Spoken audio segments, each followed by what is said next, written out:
श्री माऊली ज्ञानेश्वर माऊली आणि संत श्री तुकाराम यांच्या नामाच्या गजरानं या परिषदेला सुरुवात झालेली आहे।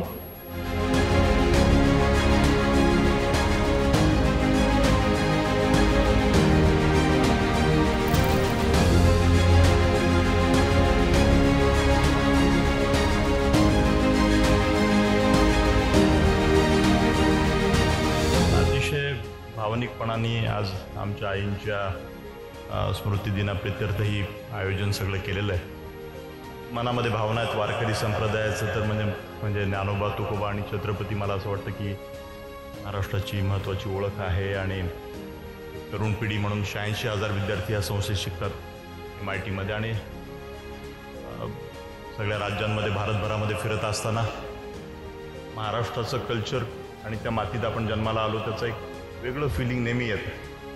त्या भूमिकेतनं आजची ही परिषद आणि खूप क्युरिओसिटी की बाबा पहिल्यांदाच महाराष्ट्रात अशी वारकरी मंडळी आणि ऑफकोर्स म्हणजे महाराज मंडळी सगळे कीर्तनकार प्रमुख आणि सगळे सरपंच सुद्धा की जेणेकरून मला असं वाटलं की खेड्यापाड्यापर्यंत हे काम कसं न्यायला पाहिजे आणि आपण सगळे आलात। मी सगळ्यांचं स्वागत मनापासून अभिनंदन करतो आणि पुढच्या कार्यक्रमाला एक अकॅडमिक असा अजेंडा पण ह्या परिषदेमधनं हे ठराविक गोष्टींचे असे ठराव ते आपल्या स्वतःसाठी महाराष्ट्रासाठी महाराष्ट्रातल्या डेमोग्राफिक डिव्हिडंडसाठी जे तरुण वर्ग जे 30 वर्षाच्या 28च्या खालचा आहे त्या भूमिकेतून एक शिक्षण संस्था चालक म्हणून मी एज्युकेशनिस्ट आहे आणि एक वारकरी संप्रदायाचं जे काही घराणं आमचं आदरणीय कराड सरांच्या आशीर्वादाने जे काही आम्ही काम करतो तर त्या भूमिकेतनं गेले वर्ष 2 वर्षापासून अतिशय भावना होती की अशी काहीतरी कॉन्फरन्स व्हावी, होणार का नाही, कसा रिस्पॉन्स येणार, आपण मंडळी ह्याला आशीर्वाद देणार का नाही।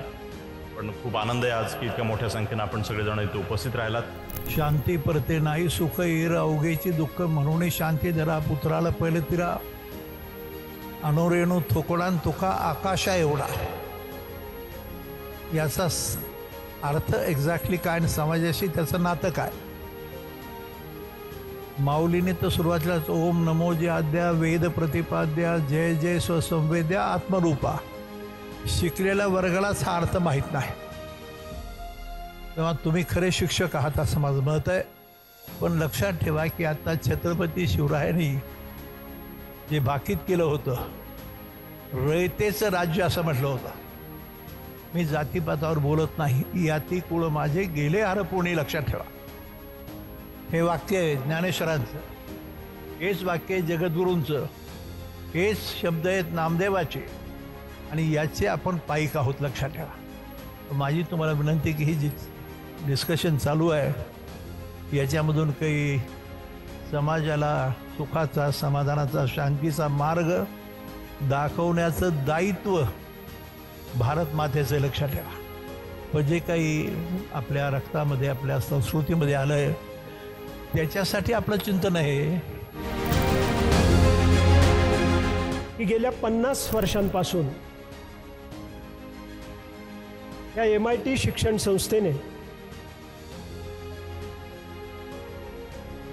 वारकरी संप्रदायाचा विचार शिरोधार्य मानला।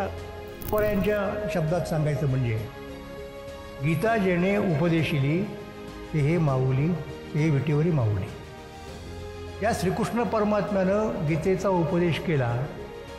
द्वारकेचे केणे आले याची ठाया पुढे भक्त राया तो जवित।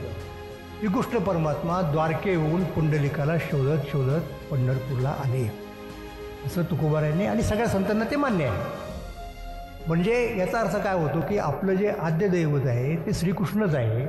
गोलमेज परिषद म्हणजे कमलाकार आणि सर्वांशी संवाद सर्व समावेशक, कारण वारकरी संप्रदायच हा मुळात यारे यारे लहान थोरं आपण सर्व समावेशक इन्क्लुसिव्ह ज्याला आजच्या भाषेत म्हणतात असा हा वारकरी संप्रदाय आपला आहे।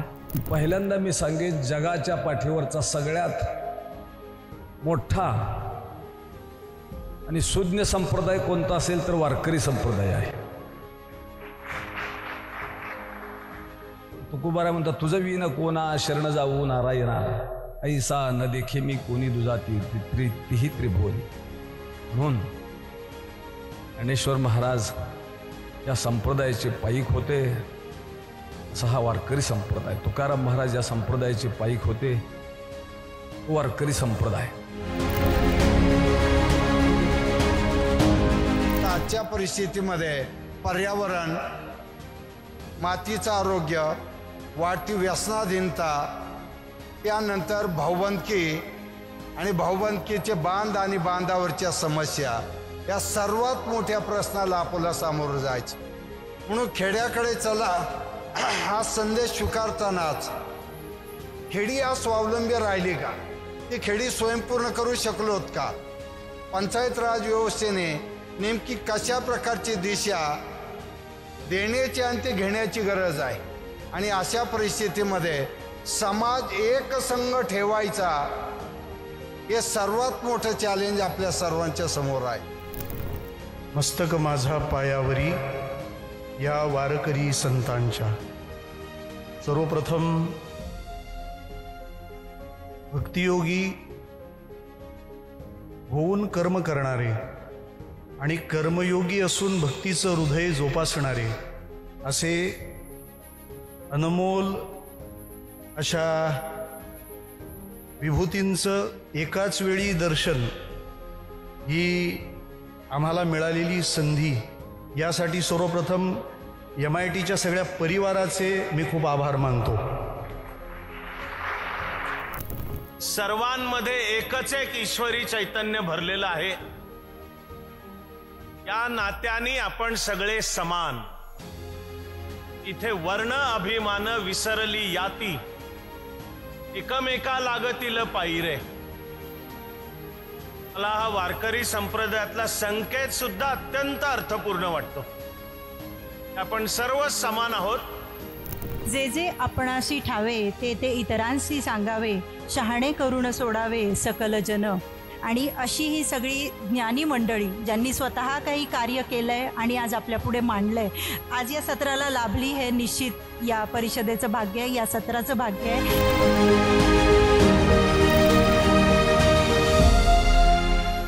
आध्यात्मिकतेच्या माध्यमातून जे आपण पिढी पुढची घडवण्यासाठी प्रयत्न करणार आहोत, त्या संदर्भात सरपंचाकडून आपले जे कीर्तनकार आहेत त्यांना काय अपेक्षा आहेत, हा माझा एक प्रश्न आहे. संस्काराच्या ज्या गोष्टी आहेत ना, त्या दृष्टीने थोडा सर्व सरपंचांनी प्लॅनिंग करणं गरजेचं आहे. मला 28,000 सरपंचांनी नाही केलं, पण 200 जरी सरपंच पुढे आले आणि त्यांनी काही आचारसंहिता गावात तयार केली, कारण आता संस्कार खूप गरजेचे आहेत.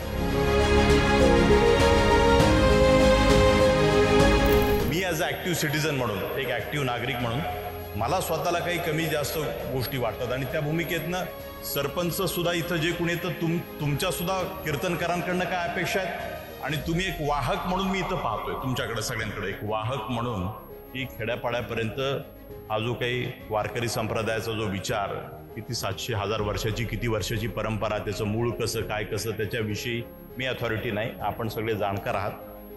आणि त्या बॅकग्राऊंडवर मला असं वाटतं की एक सिंथेसाइज, म्हणजे त्याचं एक असं पृथक्करण ह्या गोष्टीचं कुठंतरी ट्रान्सपरंटली आपण ह्याच्यामध्ये, तुम्ही सगळी मंडळी ह्याच्यामध्ये, प्रामुख्याने कीर्तनकार मंडळी, आणि त्यांच्यामध्ये एवढी पॉवर, मला असं वाटतं की महाराष्ट्रामध्ये एवढं मोठं ट्रान्सफॉर्मेशन घडू शकतं. अशा प्रकारे मूलभूत जर आपण बदल जर करू शकलो, तर मला असं वाटतं की पुढच्या ज्या काही पिढ्या 10, 20, 25 वर्षात, 50 वर्षात ज्या काही बाहेर, आजची 10-5 वर्षाची मुलं 25 वर्षांनी आपल्या वयाची होणार आहे, 30 वर्षाची होणार आहेत, सिस्टीममध्ये येणार आहे. तर त्या भूमिकेतनं मी ह्या सगळ्या उपक्रमाकडे, ह्या गोलमेज परिषदेकडे पाहतोय.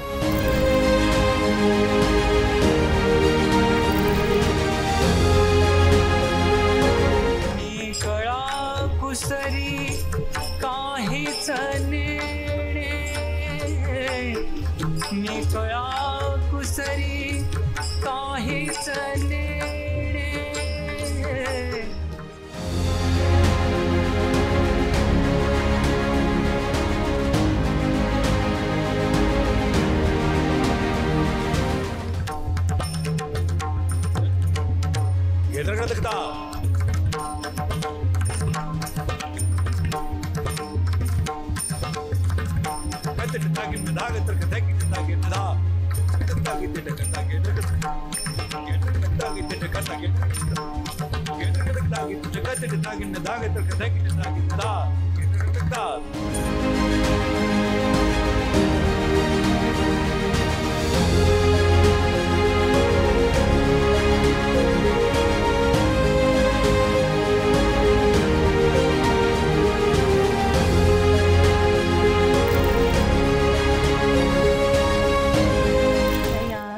सत्राचे जे सन्माननीय वक्ते आपण इथे बोलावलेले आहेत त्या सर्वांचं आपल्या परंपरेनुसार आपण स्वागत सत्कार करूयात.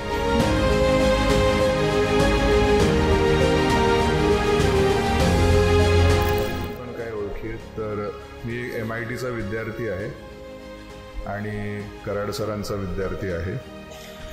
आणि पण जसं तुकोबारायांनी सांगितलं हे सगळं खूप अतिशय सोपं आहे.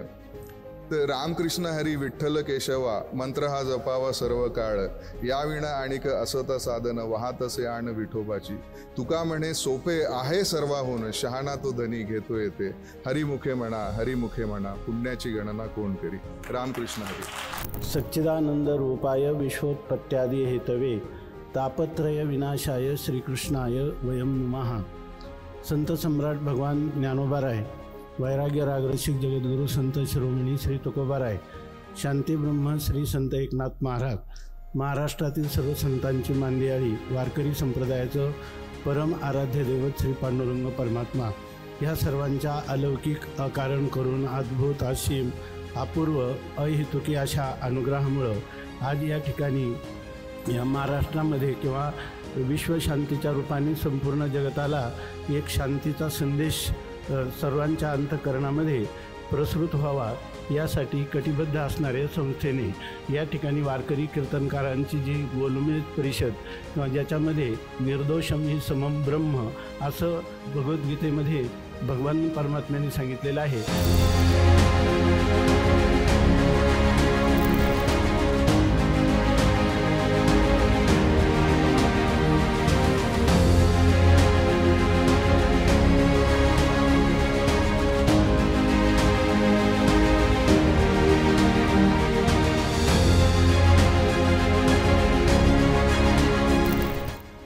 वारकरी ज्या संतांनी आपल्याला सद्ग्रंथांच्या द्वारा हे तत्त्वज्ञान दिलं त्या संतांच्या स्वरूपाचा त्यांच्या ठायी असणाऱ्या विभूतिमत्वाचा विचार करायचा झाला. उदाहरणादाखल ज्या माऊलींच्या प्रांगणात आपण आहोत त्या ज्ञानेश्वर महाराजांच्या 2 शक्ती आहेत. त्यातली एक योगिक शक्ती आणि दुसरी त्यांच्या ठायी असणारी प्रबोध शक्ती. सर्वमान्य असणारी शक्ती आणि चिरकाल जेव्हा एखाद्या सत्पुरुषाचा महिमा टिकतो त्यावेळेला तो महिमा योगिक शक्तीपेक्षा त्यांच्या प्रबोध शक्तीने टिकतो. याकरता युक्तिवादच तुम्ही मला विचाराल तर तो असा आहे, ज्ञानेश्वर महाराजांच्या जीवनचरित्रामध्ये रेडा बोलला का, भिंत चालली का, या प्रश्नांचं उत्तर घेत असताना माझ्यासारखा सश्रद्ध वारकरी होय हे घडलं असं म्हणेल. पण ह्या गोष्टीला एखादा बुद्धिवादी असणारा माणूस ते मानेलच असं नाही, ह्या गोष्टी तो नाकारेल.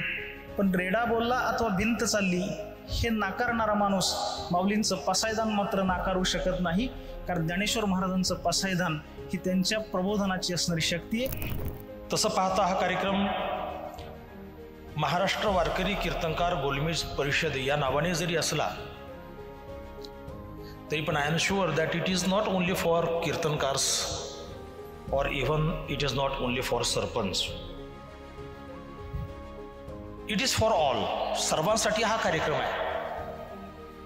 आणि मला असं वाटतंय की कीर्तनकार आणि सरपंचांना एकत्रित करण्याची ही संकल्पना, तिला आपण अभिनव संकल्पना म्हणू, आमच्या आदरणीय राहुल सरांना सुचली ही अतिशय आनंदाची किंबहुना महाराष्ट्राच्या भाग्याची गोष्ट म्हटलं तरी कदाचित गैर ठरणार नाही. या व्यासपीठाच्या मागे एक स्वामी विवेकानंदांचा विचार लिहिलेला आहे. इंग्रजीमध्ये आहे तो, union of science and spirituality will bring real piece harmony for Mankind असं म्हटलेलं आहे. म्हणजे अध्यात्म आणि विज्ञान किंवा धर्म आणि विज्ञान हेच या जगाला खरी शांती, सुख, समाधान प्राप्त करून देऊ शकतं. आणि हा मूळ विचार त्या ठिकाणी मनात ठेवून या MIT परिवाराची वाटचाल सुरू आहे. आणि त्याच माध्यमातून आज या ठिकाणी हा सुंदर असा सुयोग प्राप्त झालेला आहे. कीर्तन हे प्रबोधनाचं साधन आहे. त्याचं आजचं स्वरूप काय? आजचं स्वरूप आपणा सर्वांना ठाऊक आहे. पण तुम्हा सर्वांना मी सांगू इच्छितो की आजपर्यंत कीर्तन परंपरा स्वतःमध्ये बदल घडवतच आलेली आहे. काळ परत्वे कीर्तन परंपरेनं स्वतःमध्ये बदल घडवतच आणलेले आहेत. आपणाला इथं या परिसरामध्ये ज्ञानेश्वर महाराज, तुकाराम महाराजांची कितीतरी प्रतिमा नामदेव महाराज आणि तुकाराम महाराजांची कितीतरी प्रतिमा आहेत की ती कीर्तन करतानाची प्रतिमा आहे, पण त्यांच्या गळ्यातच विणा आहे. नंतरच्या कालखंडामध्ये काल वेळ स्वरूप पाहून त्याच्यामध्ये विनेकरी, कीर्तनात विनेकरी नावाची संकल्पना या कीर्तन परंपरेनं स्वीकारलेली आहे. पाहिली पुराणे, धांडोळली दर्शने हेच तुकोबर आणतात. तुकोबारांनी दुसऱ्या कुठल्याही तत्वज्ञानाचा या ठिकाणी उल्लेख केलेला नाही. त्याच्याकरता आपल्याला ज्या गोष्टीचा अभिमान वाटायला पाहिजे त्या गोष्टीची कुठेतरी शरम अंतःकरणात वाटते. वारकरी संप्रदायानं सर्वांचा स्वीकार केला. यारे यारे लहान थोर याती भलती नारी नर. ज्या मातेच्या स्मृतीच्या निमित्तानं ही कीर्तनकार परिषद होती आहे, त्या मातेने माझ्यावर अनंत उपकार केलेले आहेत. त्याचं कारण सांगतो. जवळजवळ 2 वर्ष मी राहुल सरांच्या घरी राहिलो आणि घरी राहिल्यानंतर कधीही मला दूध दिल्याशिवाय ज्या मातेनं बाहेर पाठवलं नाही आणि ज्या मातेनं माझ्यावरती पुत्रवत प्रेम केलं, तिच्या संबंधानं माझ्या अंतःकरणामध्ये जी कृतज्ञता आहे, त्या कृतज्ञतेच्या भावनेनं मी या ठिकाणी काही बोलण्याकरता उभा आहे. राजकीय लोक विचारसरणी भिन्न असताना स्वार्थाकरता एक येतात, तर परमार्थाकरता समाजाच्या भल्याकरता आपली मतप्रणाली काही विचारसरणी भिन्न असली तरी वारकरी म्हणून आपण एक आलं पाहिजे. एवढे महाराज लोक एका व्यासपीठावर आले हेच या परिषदेची यशस्वीता आहे. की वारकरी संप्रदायामध्ये बोलताना राजकारणावरती बऱ्याचदा आम्ही काही लोक टीका करताना पाहतो आणि राजकीय क्षेत्रातील बरेच माणसं वारकरी संप्रदायाची टिंगलटवाळी करताना आपण पाहतो.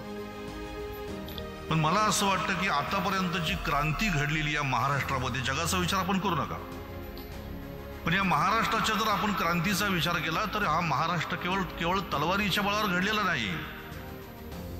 तर हा महाराष्ट्र जो घडलेला आहे हा एका हातामध्ये तलवार आहे, दुसऱ्या खांद्यावरती विणा आहे. एकाच्या कमरला तलवार, दुसऱ्याच्या खांद्यावर विणा आहे. एकाच्या मागे मावळे, दुसऱ्याच्या मागे वारकरी आहे. एकाची गर्जना हर हर महादेव, दुसऱ्याची गर्जना पुंडलिकवरदा हरी विठ्ठल आहे. दोन्ही एकत्र आले आणि दोन्ही एकत्र येऊन या महाराष्ट्रामध्ये अशी क्रांती झाली की स्वराज्य निर्माण झालं. ही गव्हर्नमेंट परिषद आहे आज जी इथे होते, ती एक भारतीय संस्कृतीला एक नवीन दिशा देते. आज या गव्हर्नमेंट परिषदेमध्ये असे विचारानं सुरुवात झाली आहे त्याच्यामध्ये. आणि त्यामुळे भारतीय पॉलिटिक्स बदलायचं असेल तर अशा प्रकारचे गव्हर्नमेंट परिषद व्हायला पाहिजेत. आणि याची सुरुवात आमच्या राहुल सरांनी, कराड सरांनी त्याची सुरुवात केली आहे.